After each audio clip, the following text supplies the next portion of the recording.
Tonight on Our Place, Our Time, we'll meet one of Hampton Roads' most admired artists, Barclay Sheaks. We'll see the joyful art of carousel animals on exhibit in Portsmouth, and we'll hear from the jazz quintet, Moment's Notice.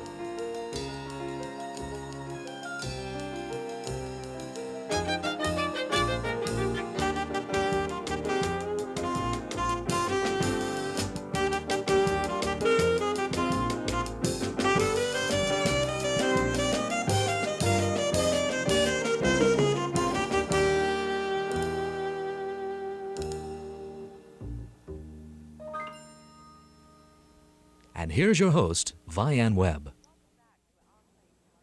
Welcome back to Our Place, Our Time, the cultural magazine program for Hampton Roads. Barclay Sheaks has been capturing the beauties of landscapes and seascapes in Hampton Roads, together with the faces and figures of our neighbors, for more than 25 years. His paintings and his personality, if you'll witness his half-dozen books and his television series, have made him a nationally known spokesman for this area. I'm delighted that Barclay Sheaks will be my guest on this program. Before I talk with him, however, I want to join with you in a visit to a new exhibit of Barclay Sheaks' paintings at the Virginia Beach Maritime Historical Museum. Guiding us will be our reporter, Tim Morgan.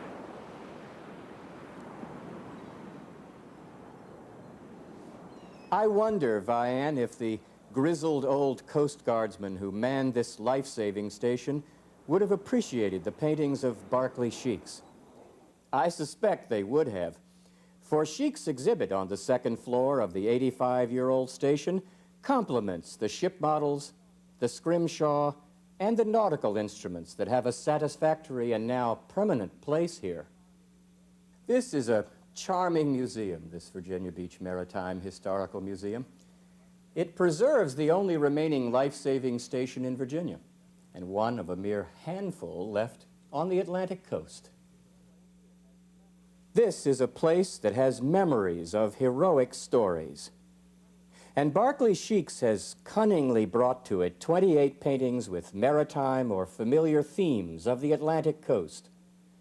From models in the museum of older boats that used to work Hampton Roads waters, rise modern successors in Sheaks' pictures.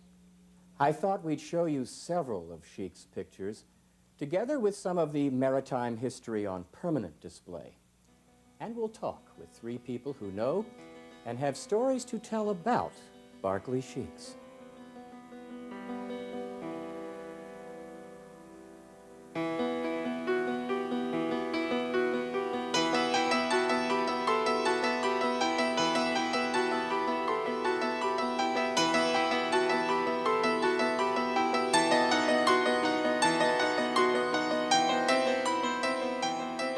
I'm Barclay's art dealer and publisher. In this painting here, I saw him finish it when I visited him in his studio one day. And as soon as I saw it, I said that was a beautiful work of art and something that we could sell to the surf fishermen up and down the East Coast. He liked that idea, and so I took a picture of it and sent it out to sporting goods salesmen and surf fishermen to find out what they thought about it. Well, lo and behold, when it came back, they said this painting was dull, no action, where are the four-wheel drive vehicles, where are the beer cans, and where are the fish? No fish, it's dull, we don't want it. So I went back to Barclay and said, Barclay, they thought that was a wonderful piece of art, but something that they didn't want. Could we put the four-wheel drive vehicles in there, the beer cans, and have somebody catching fish? He says, yes, and I'll enjoy doing it. And he will. He's different than most artists. He does what he wants to do, which is right here, and now he's going to do what I want him to do and what all these surf fishermen want him to do. And we're going to have a print that will sell to the surf fishermen up and down the East Coast.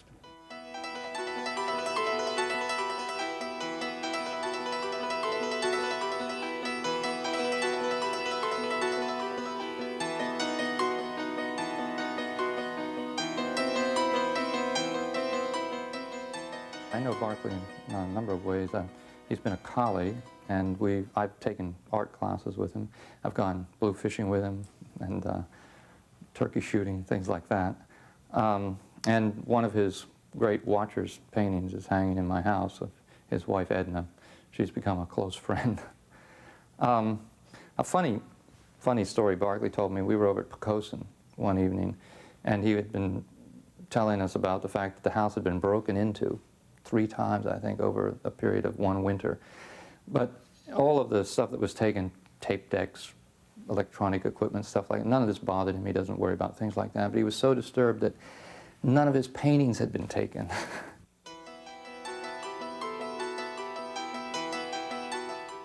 Known Barclay Sheaks for 28 years, both as a friend and a colleague. Story that comes to my mind is has to do with how students react to Barclay. He has such a zest for life and such an enthusiasm that it's really contagious. We took a group of students to Italy once on a painting trip, and we landed in Rome, and it was nice and cold in the wintertime. And of course, Barclay gave instructions for the students to go out painting. We all headed out with pencil, paper, and paints in hand, and the excitement of being in Rome and being abroad for the first time, of course, got to the students, and they wandered away.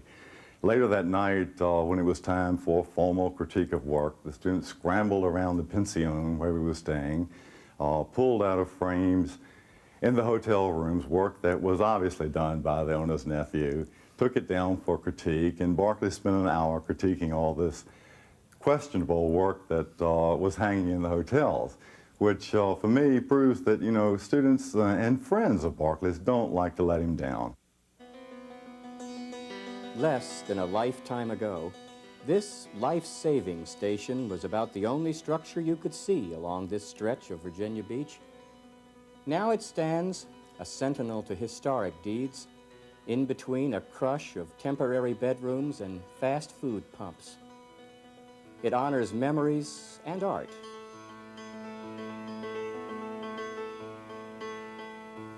I can't think of a more appropriate setting for the paintings of Barclay Sheaks than the Virginia Beach Maritime Historical Museum.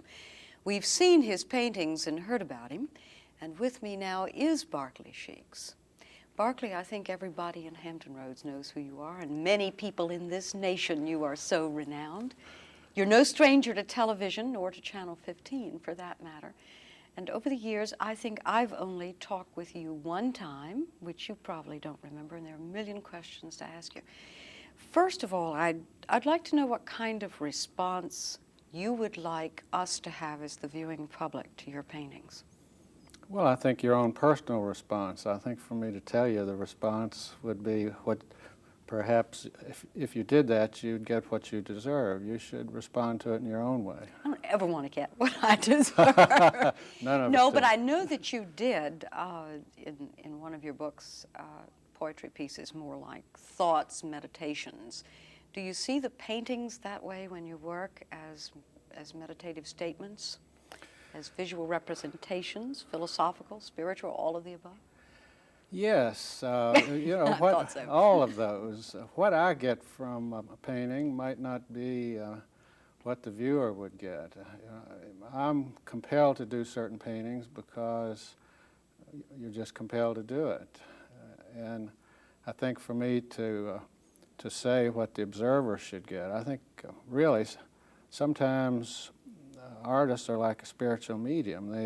They may think that they're doing, and I may think this is exactly what I'm doing, and yes, that's exactly what I'm doing, but I think a lot of times they're like a spiritual medium. They bring something about. So we hope that that is true of those of you who are those special artists that help us to see things. I was reminded to ask you about light. Light in painting, which is so important, and the comments that various painters have made about the special light in the area of Hampton Roads, which has been much your focus, certainly if we go down into North Carolina. Is there special light? Does light vary as you go up and down the coast? Well, it does. You know, I'd always heard about the Mediterranean light, and when I got to the Mediterranean, I saw the light, visually speaking. And at certain times, the light here, because of the bay and because of the ocean, we have that sort of Mediterranean light that has a certain clarity about it that accentuates form a great deal. And that's intriguing. It is for me because recently I've become very much preoccupied with with the capture of light or the presentation of it. The capture of light, it's interesting that you say you have gotten involved in that, because I always thought that that was one of the most compelling things about your work, was the light in them, although that light varied. I remember when you first started into acrylics, and I saw a painting of yours at a gallery in Nag's Head, and that true watercolor impression that you're able to get with that, and the clarity of that light, and that's been many years ago, when you first started in acrylics. I might have been concentrating on it, but I perhaps wasn't as aware of it as I am now. And some of the things that I'm doing actually are just an excuse to portray light. It isn't the subject matter as much as this subject matter seems to be a good stage in which I can bring, or attempt to bring, this light about. I wondered what are the special things even now that you have wanted to paint? I know one, of course, is the Queen Anne's lace, which is so indigenous to this area. A lot of people think of that as my trademark, but it's difficult for me to separate my art from my life, and so I live in this environment. So the people and the life situations and the countryside and the buildings are going to be, those are going to be the subjects that I'm going to be involved in. You know, as I sit here looking at you, I can see a painting, and I've often wondered if I lived out in Arizona, if I would be doing these terrible Arizonian paintings. Is that what this reminds you of, with the turquoise necklace? No. And all of that. No, it's funny. Those are the things you say that have captured you. I think I shall always think of your paintings, of course, first impressions, as people.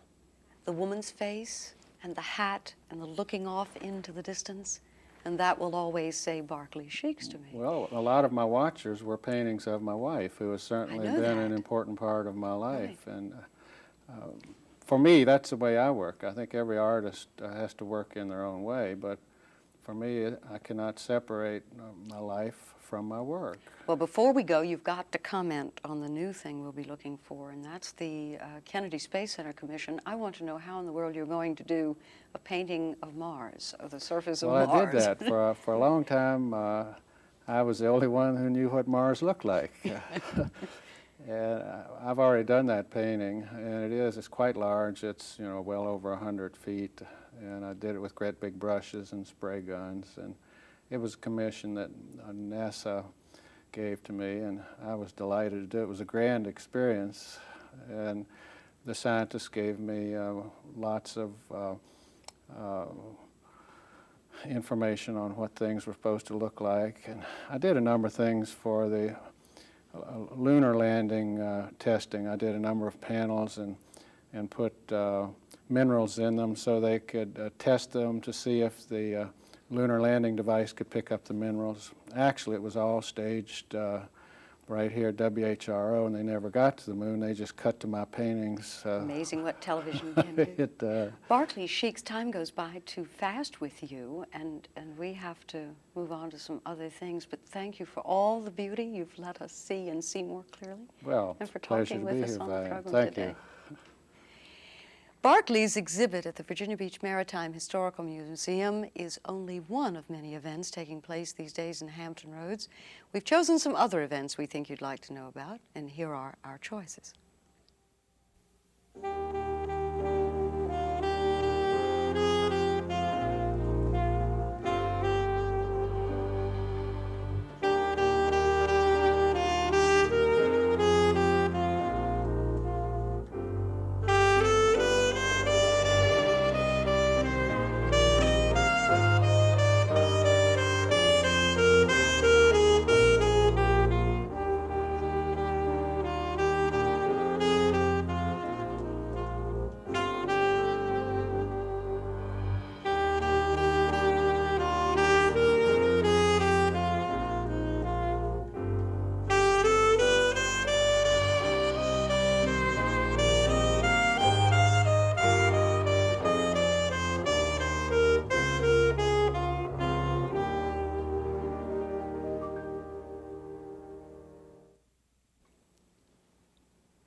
There are many museums in Hampton Roads, big and small. And one of the most enterprising and imaginative in recent years has been the Fine Arts Gallery of the Portsmouth Museums in the restored 1846 courthouse. The exhibit there now of more than 30 carousel animals will certainly take you back to your childhood. Our Liz McIntosh refreshes our memories.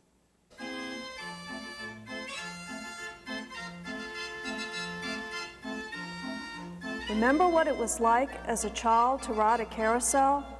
Rushing for the grandest animal, climbing to the back of your chosen steed, you're miles in the air, clutching the center pole. The music begins and the ride comes alive.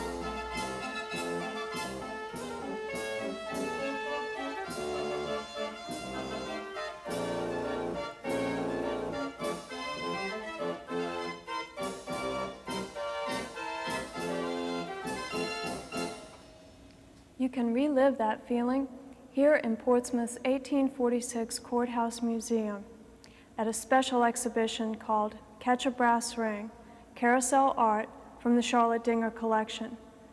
30 of her finest figures will be on display, dating from 1870 to 1930. The exquisite carvings will include the elaborate lead horses and menagerie animals.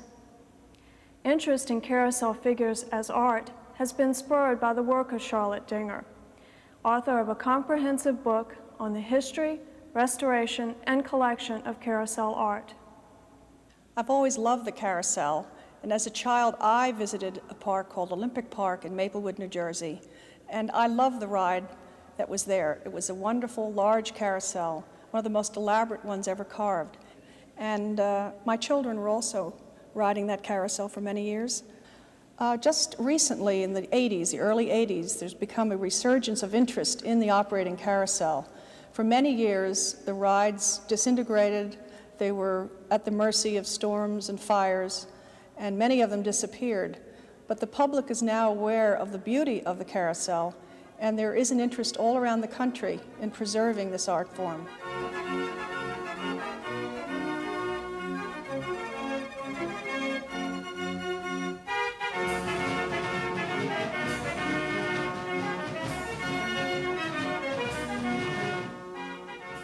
Carousel figures have only recently been seen as fine art. In the past, they were thought of as simple toys that had gone out of fashion. Today, carousel figures enjoy the attention of children and collectors alike. Animals can be identified by unique features characteristic of certain carvers and companies. An animal can be dated by the expression on its face or the position of the eyes. When I look at a carousel animal, I look for animation, movement, excitement in the carving. I look for realism in some of the carvings. Each animal has its own personality, and it's something that's very subjective. There should be an emotion when you look at a carousel animal. You should fall in love with it, and that's what I do with all the ones I have. There are three distinct styles of carousel art. The first style is the Philadelphia style, which represents the very realistic animals that were carved in Philadelphia by Gustav Denzel, Daniel Muller, and the Philadelphia Toboggan Company. These animals are well proportioned and very realistic. In contrast, we have the Coney Island style, which were flamboyantly carved animals in exaggerated poses, laden with jewels and very fancy trappings. In contrast to that, we have the very simple country fair style animals, which travel to the rural parts of America. The animals are usually farm animals, either chickens or dogs or pigs. The animals had to be packed and moved weekly from fairground to fairground throughout the farm communities. They were much smaller in size and much simpler in design, but nevertheless they're very charming. When most people think of the carousel, they think of horses, but there are a number of beautiful menagerie animals that were carved. Some of them were just very charming and realistic. Others were frightening to children. The seahorse is a good example of an animal that would have scared young children. Also, the massive lions and tigers They were never ridden quite as much as the other animals because the children were afraid of them. And the carousel operators have told me these stories, and they can tell by the amount of wear on the paint. The horses always had to be painted more often than the menagerie animals. Each of these animals comes with its own fascinating bit of history. This is a wonderful teddy bear carved by Charles Loof in Coney Island. And it's a very early animal, one of the earliest ones in my collection. It was carved around 1880, and it's extremely rare. There are only 5 known in the country. It's a very heavy animal. It takes 4 men to move it, and its head is actually swiveling because it has a bolt assembly rather than a doweled assembly. Almost all carousel animals were doweled and glued, but this head is so heavy that they had to actually use a bolt to keep it on. This is a wonderful lead horse by one of the great Coney Island carvers, Marcus Charles Illians. And what makes this a lead horse is the fact that it's very, very fancy. There are wonderful carvings of a cherub behind the saddle. There's a griffin on the blanket.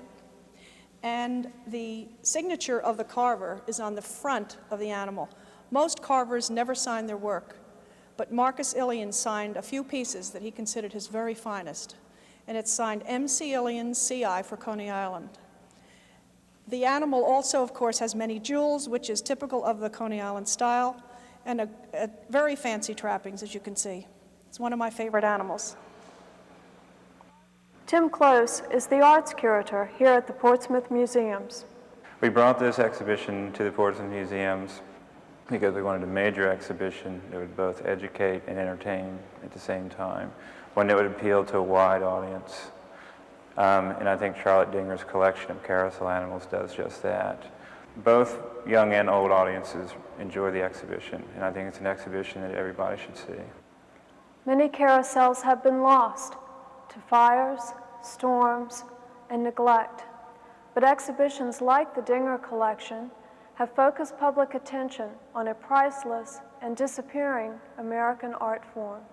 It's my hope that an exhibit of this type would encourage people to preserve the American carousel.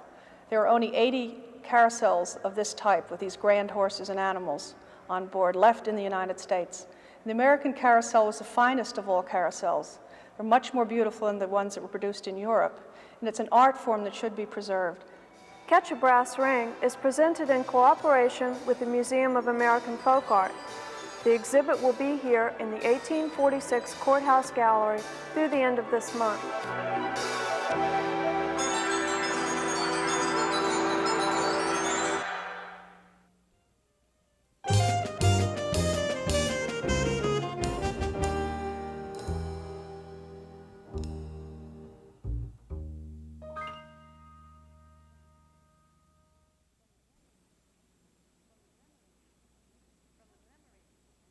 From the memories and music of carousels, we're going to swing a bit now to the sounds of jazz and the quintet Moment's Notice.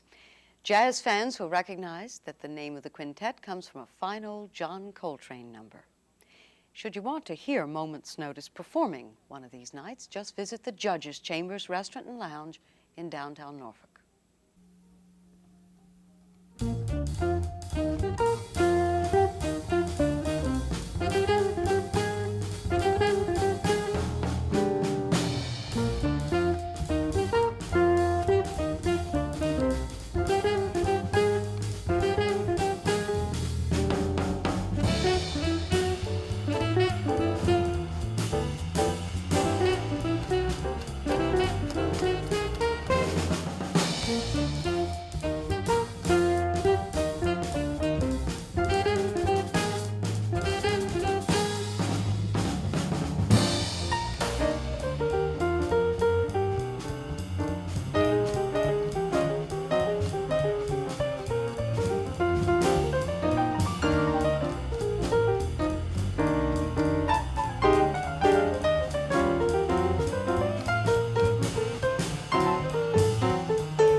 Next week, on Our Place, Our Time, we'll have a progress report on a new arts center for Virginia Beach. We'll honor a first citizen of music in Hampton Roads, a teacher, composer, conductor, and performer, Ronald Marshall. And Walter Nuna will play the piano for us. Join us then on Our Place, Our Time.